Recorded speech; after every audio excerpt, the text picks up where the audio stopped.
En despertar,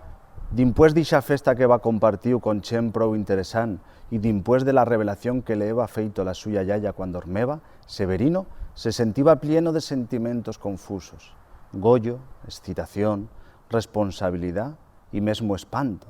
Pareixeba que yaya sabeba per on iban a rodar sus pasos, lo que se n'iba a trobar en el viaje y le habeva encomendau una misión, descubrir el secreto d'Iberia impura. Per tot ixo i sobretot, per no poderlo compartir con yaya, se va tornar a posar triste, pero como quasi siempre le pasaba, ese recordatorio se le va transformar en forma de chuego y también de canción, y de seguida va a pensar en compartir aquel chuego canción con los suyos amigos, como le va enseñado yaya, pasinas recuperar las fuerzas. Eva, una canción que dende que Severino va arriba a la ciudad, Eva sentiu muitas veces, tocada de atra forma per grupos de música tradicional,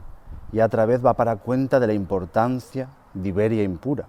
perquè esos músicos feban sonar dulzainas, també conocidas en Aragón y en otros lugares d'Iberia como gaitas. Eva un instrumento muy relacionado con la cultura mediterránea, y la suya forma actual se pareixeba mucho a otros instrumentos del norte de África, como la gaita de Marruecos, la zurna de Egipto, u Turquía, la pipiza griega o alguno de Asia, como el senai. Evan quasi iguals.